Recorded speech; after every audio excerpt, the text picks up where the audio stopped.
Akka moltan kabajamtoota daawwattootaaf dhaggeeffattoota keenya ani Tigist Gammeetii qophii labataa har'aa anan sinii dhiyeessu as kutaa Meerilaand bakka taphattoonni kubbaa miilaa Oromoo tapha Osfaanaatiif itti qophaa'aa jiran Biraay nu wajjin tura.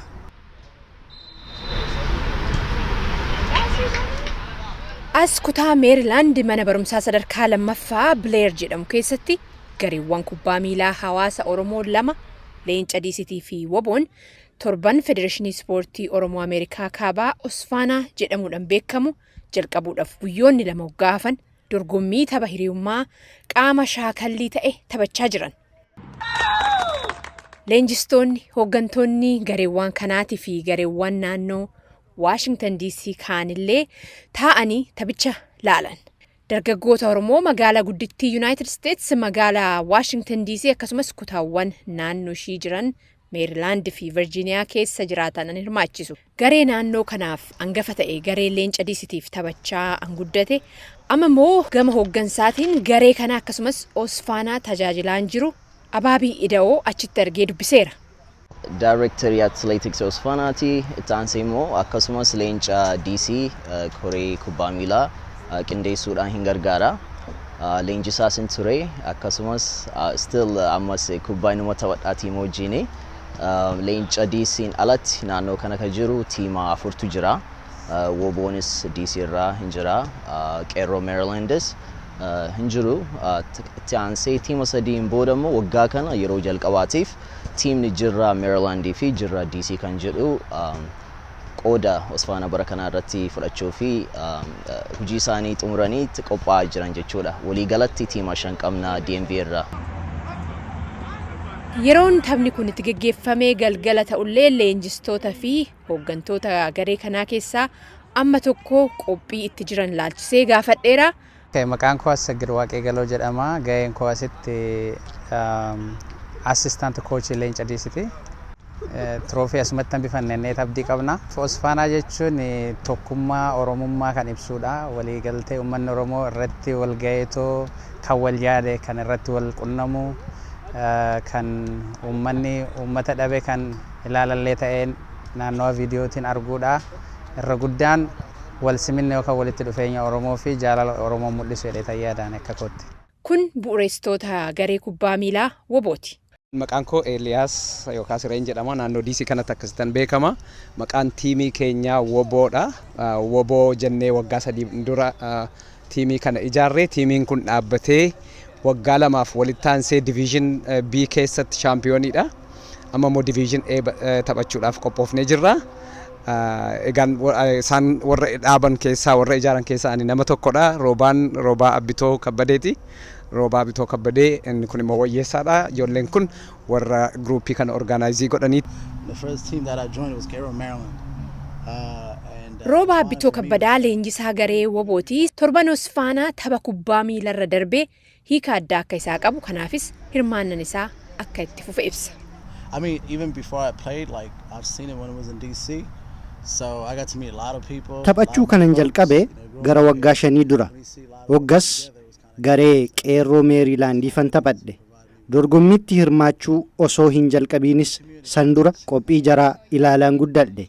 Osfaanaan namoota baay'ee hawaasa kiyyaa arguuf carraanaa uumeera. Oromoon walitti dhufee yeroo argitu si onnachiisa. Kanaafan hawaasa kiyyaaf waan danda'uun gumaachuuf leenjistummaadhaan tajaajila. Leenjisaa itti aanan garee Woboo wayyeessan immoo waggoota 12 dura ijoollummaadhaan guddifachaadhaan gara United States dhufe. Baay'ee gaariidha. Garuu afaan irraanfadhee ture amma barataatiin jira. Switch to English. Akkuma dhageechaan afaan Oromootiin yaada isaa ibsachuun xinnoo itti ulfaataa garuu Osfaanaan afaan Oromoo deebisee shaakaluu akkasumas eenyummaa isaa akka hin daganne gochuu keessatti gahee akka qabu dubbata. So it's for me it means a lot to connect back to Osfaanaa, to the community because I feel like I've been disconnected for a long time. Osfaanaadhaa fi hawaasa wajjin reefu hariiroo uummachaan jira. Kuni anaaf waan guddaadha. Biyyaa ergan bahee uummata kiyyarraa fagaadhee tureera. Kanattan afaan isirraafadhe. Amma garuu waggaa tokkoof walakkaa duran gara Meerilaand godaanee amma hawaasa kiyyas garee woboo leenjisuudhaan tajaajilaan jiraa jedhe.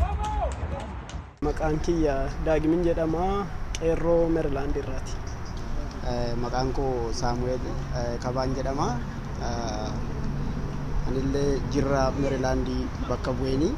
Tapha hiriyummaa garee leenca diisitii fi woboo hedduutti geggeeffame ilaaluudhaan dhufan keessaa Daagimii fi Saamu'eel duraan garee tokko keessa taphachaa turan. Akkuma hawaasni Oromoo naannoo Waashingtan DC baay'achaa dhufee fi dargaggoonni tapha kanarratti hirmaachuudhaaf fedhii qaban dabalaa dhufeen garee lammataa dhaabuu dubbatan. Tiimni yoo baay'ate nuufis gaariidha. Hawaasi keenyas baay'eedha. Akka hin jiru jedhan sana miti. Tu yeroo nuyi tireeningii qabnu dhufamee ilaalameeti baay'eedha. Namoonni tiimii keenya keessa jiran iyyuu gara 40 olidha. Hamma ammaatti isaan iyyuu nurraa adda ba'anii jechuudha. So naannoo kanatti tiima baay'isuun karoora keenya waan ta'eef ammayyuu irratti hojjetaa irraa jechuudha ciminaa. Saamu'eel faayidaan dhaabbatoota akka Osfaanaa hawaasa Oromoo biyyarraa fagaatee as Yuunaayitid Isteets akkasumas bakka waan adda addaa jiraatuuf qabu baay'eedha jedha. Naannoon DC akkuma beekamu badaa nama kam jalaayyuu dhokataa mini beekamaadha. Waan as keessa jirruuf baay'ee jajuuf otoo hin ta'in DC'n magaalaa guddoo biyyichaadha. An akka kootti baay'ee wanti anatti dhaga'ame Osfaanaanii nama jiraachuu Oromoo hin beekne yoo dhufe yoo arge nama baay'ee wal barsiisa. Nama baay'ee eenyummaa isa barsiisu waan ta'eef Osfaanaan anaa fi dhimma kubbaatu hin ta'in namni yoo baruusaatu baay'ee na gammachiisa. Abaabinis akkuma Saamu'eel sirni waggaadhaan hawaasa Oromoo guutummaa Ameerikaa, Kaanaadaadhaa fi darbees biyyoota Awurooppaallee walitti fidu kuni isaaf yeroo guddatu ammas akka qaama hawaasa kanaatti fi hooggansa dhaabbatichaatti hiikaa addaa akka isaa qabu ibse. Osfaanaan anaaf jechuudha bakka Oromummaan itti calanqisafamu bakka Oromoon walitti gaheeti tokkummaa isaanii kan mul'isanii anaaf personally irra caalaa ani waan Oromoo fakkaatu aadaa Oromoo seenaa Oromoos wanta waliigalatti jechuudha Oromummaa kiyya cimsee akka baruu fi keessattis barees kan biraas akka barsiisu kan na godhe bakka itti Oromoo kaawwan isteeta adda addaarraa dhufaniiti networkii gaarii itti goonu jechuudha. Dhumarrattis Abaabin akka daayirektarii atileetiksii Osfaanaatti mul'ata dhaabbatichaa laalchisee akkasumas ergaa hirmaattota bakka adda addaatiif Osfaanaa baranaa irratti hirmaachuudhaaf gara naannoo Waashingtan DC dhufaniif qabu akkanatti ibsa.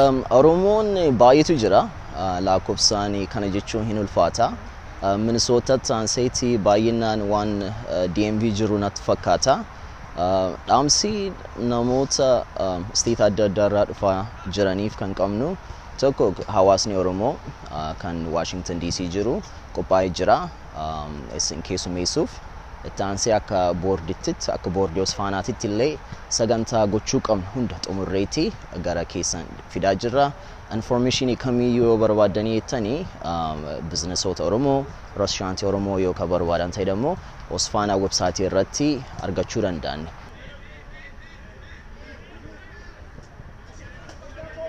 Torban Osfaanaa boruu jechuunis adoolessa 22 jalqabee amma adoolessa 29tti tura.